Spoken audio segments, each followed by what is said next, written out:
Alright, it's me again, the madman. I'm making this video because it doesn't matter how hard you try to put things across in words when you're writing them. It doesn't actually work out. So I'm going to talk about a subject that's on everybody's lips at the moment, and it's called refugees. And I've been called racist, I've been called a bigot, I've been called everything under the sun because of my stance on the refugees. Now, what I'm going to say to you is this: I want you to consider these facts carefully. During the Second World War, Adolf Hitler bombed London. He bombed Coventry and Glasgow, and he attacked Britain with aeroplanes and bombs and everything like that. Now, what would have happened if the British folk had got up and gone to Canada or America or something like that and claimed refugee status? How many Britons would have been left in Britain?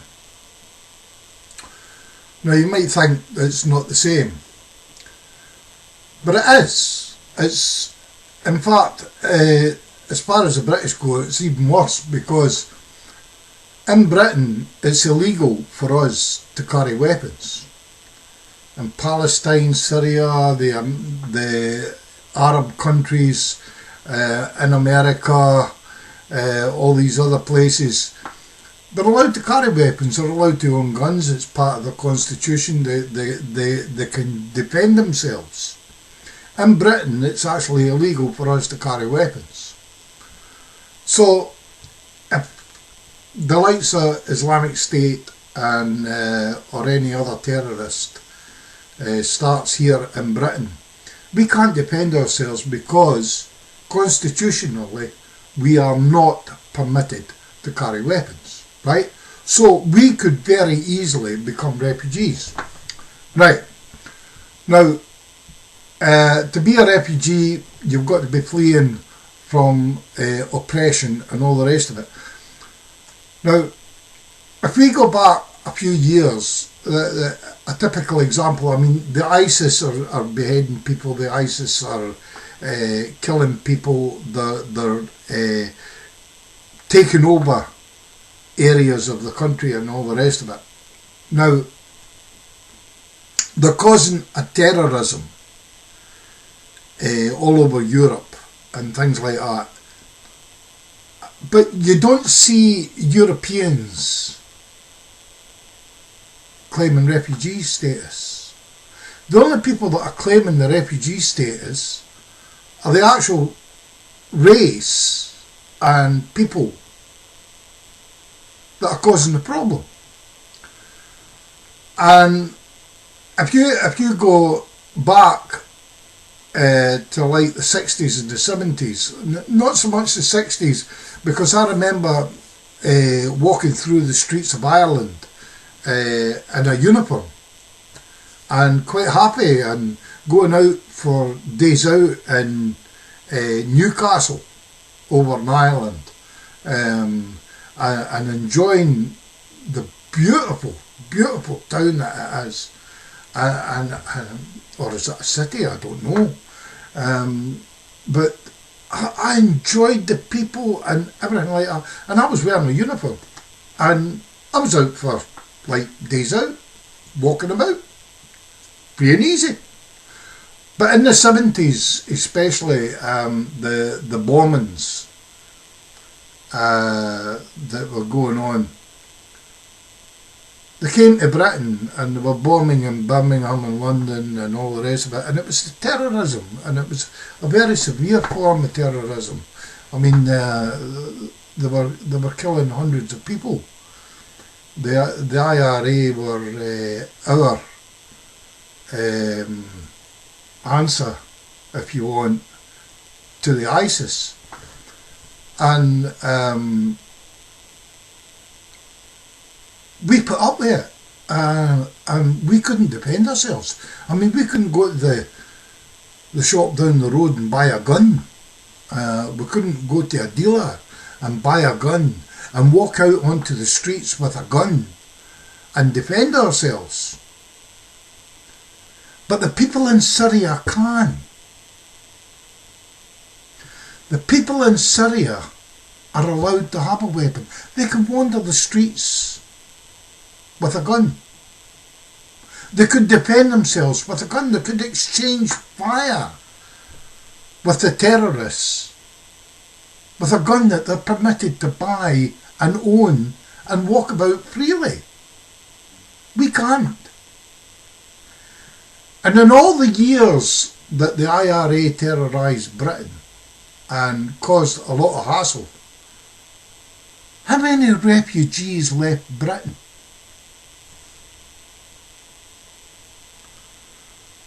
None. Because even although we couldn't have weapons, we stood against terrorism. We had the fortitude to stay against the terrorism. These refugees that are coming into the country, if they stayed in their own country, they could have weapons, they could fight, but they choose to come here for the benefits. Now, if you look at the map of Europe, all the safe countries that they have to go through from Syria to get to Germany and France and Britain, all these safe countries, they've not got a benefit system. We have. And they're travelling through these countries to get to our benefits. And it's the benefits that are attracting them. Now, this subject has caused so much controversy, and our MPs like Nicola Sturgeon, and I hate to say it, but our own MP here in Dumfries and Galloway, Richard, they're all bringing this welcome mat. Come to Scotland, we welcome you, and all that. They're not listening to the people.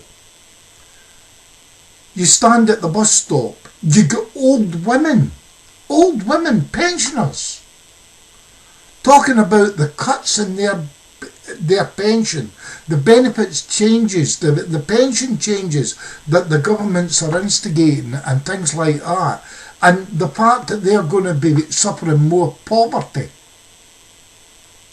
And yet we're bringing in refugees and we're going to give them benefits. Housing. There are people stagnating on housing waiting lists. They stand no chance whatsoever of ever getting a home before they die, because the housing lists are so bad. I know somebody that's 2003rd on a housing waiting list. 2003rd. How many fucking houses are we going to have to build before she gets a house? 2003rd. That's a lot of fucking houses needed in Dumfries and Galloway. Now this is I'm going to try not to swear, because this really passionately gets to me. I went to a housing conference in Glasgow, and the SNP Minister for Housing was there, and she was giving all this speech about the housing building projects and everything, and the affordable housing and all that was going on in Scotland. And they opened it to the floor for questions. And everybody was getting the microphone and they were praising the minister for what she was doing and all the rest of it. And I put my hand up and they handed me the microphone. And I goes, "Excuse me, Minister, I have a question here. We have people stagnating on housing waiting lists. They have no chance of a house before they die. You're building houses, and the housing stock that we've already got that's available, and you're bringing in all these immigrants, and on that little sentence, bringing in all these immigrants, there was a whisper and a murmur going round the room, racist, bigot. Right? Before I even finished the question, I says to her, are you going to build enough houses to house the people that are on the waiting lists and house the immigrants coming into the country? And she went all around these imaginary houses to avoid answering the question. And a gentleman at the front put his hand up, and they gave him the microphone. And I said, Minister, that gentleman over there asked a legitimate question. Are you going to answer it? And again she started to double deal on her answer. And then a gentleman up behind me put his hand up, and he got the microphone, and he says, for Pete's sake, Minister, can we have a straight answer to that gentleman's question? And she could. There was no way they could answer that question. There are not enough houses. There are not enough houses planned to do both jobs. A couple of weeks ago, I was on the Facebook here, and had an argument with a social worker from Glasgow on the Facebook. And this gentleman was getting right out of his pram. And I asked him the same question about the housing. And he turned round, and he was a member of the SNP, and he actually worked in or he volunteered or something like that in an SNP campaign office or something.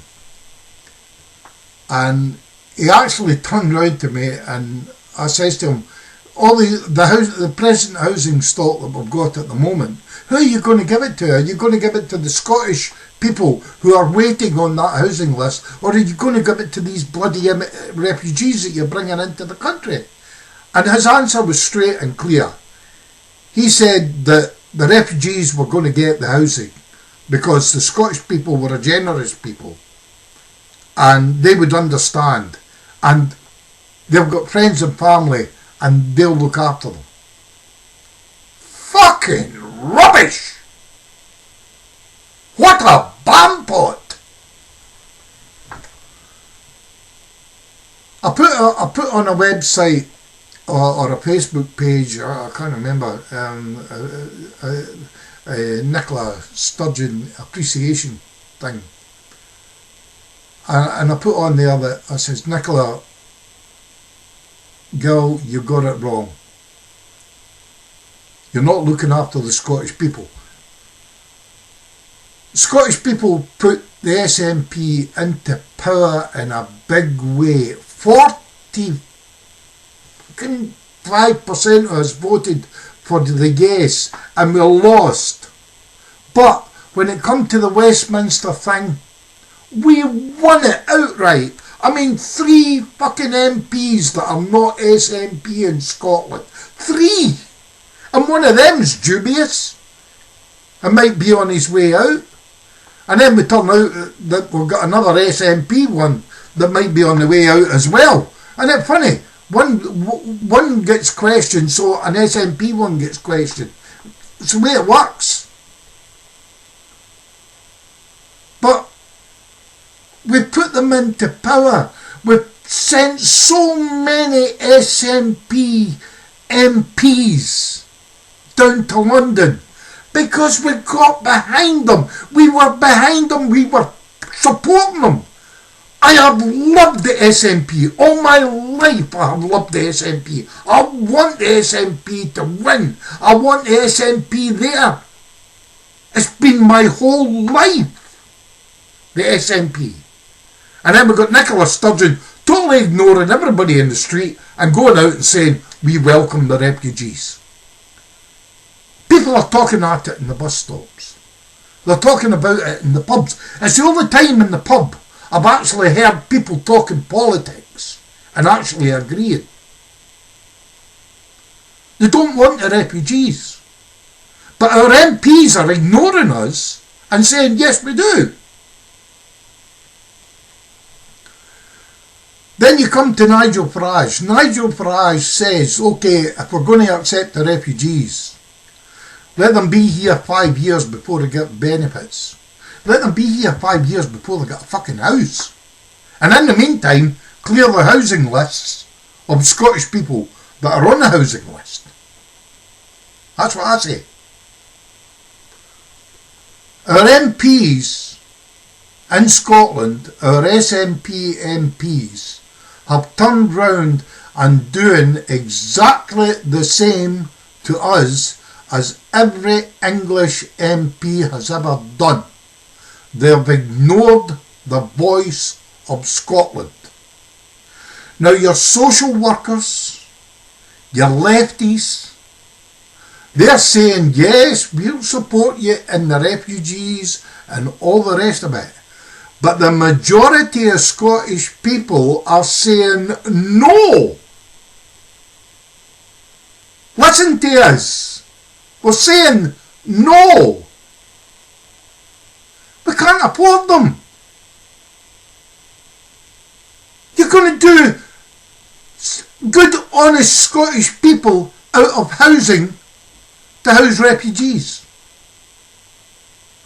The benefit system, they're telling us the benefit system is overloaded. There are too many scroungers and beggars on benefit systems. And what are they doing? They're punishing the poor British people, the unemployed, the disabled, the pensioners. They're punishing them to cut down on the benefits bill. And yet we give millions to foreigners.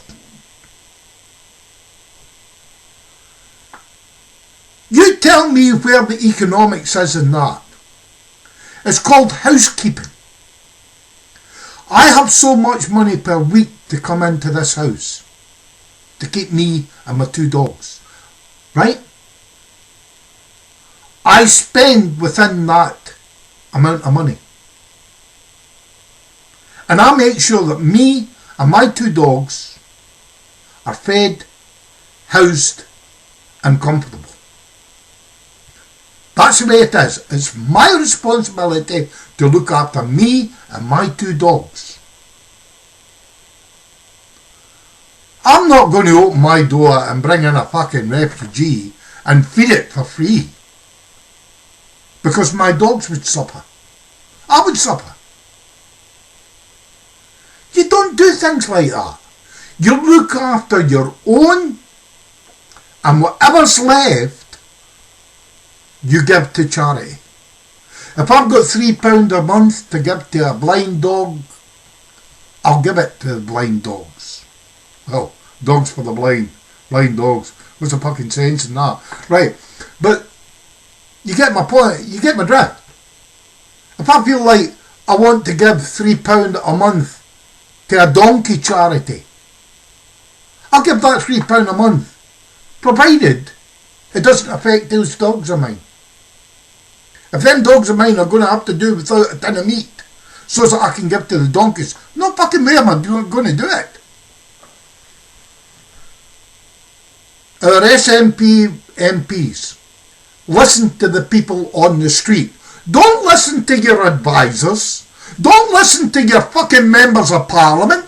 Don't listen to your fucking social workers and that are full of fucking left ideas and all that.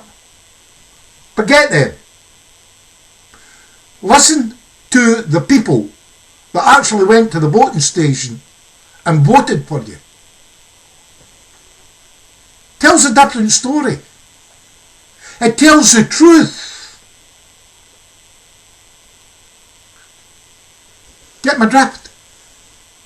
You listen carefully to what's being said. I'll tell you something now. Sound like rap scene but there. Right, I'll tell you something now, lady. Ms. Now, I never trust a woman that wants to be known as Ms. I don't know why I supported you and fell in love with you so much as a politician when you go around calling yourself Ms. It always reminds me of a lesbian. Right, but Ms. Right, Ms. Sturgeon. You're going to have to rethink your strategy here. And people are beginning to admire Vladimir Putin. Now, how fucking sad is that?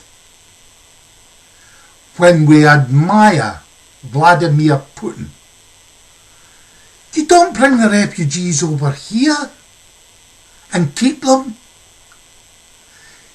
The amount of refugees, what is it, 20 million or something like that have left Syria, and they're trying to scatter all over. 20 fucking million? There must be an army in there. Take them to an army camp, train them how to use a weapon, give them a weapon, send them back home, let them take their own country. They walk into their own town, into their own wee local area, and there's somebody there that they don't know, somebody there that they don't recognise and that. That's your fucking terrorist. It would take us 30 years to... Look how long it took you to find fucking Osama bin Laden. He was shitting and pissing in a bucket, in a cave, and you still couldn't pin him. You send the folk back with a gun, and they go into their village and they're sitting there in the house and they go, hey, you don't belong here. That's a fucking terrorist. They'll pin them quicker than us. You train them, give them the means, send them back home. They'll take their own country. We never left Britain because of the IRA. We never left Britain because of the fucking Germans. We put up with it. How many Britons do you see running because ISIS are killing people in the streets? Name. Why are they running? They've got the means, they've got the numbers. Get a grip. Fucking amen.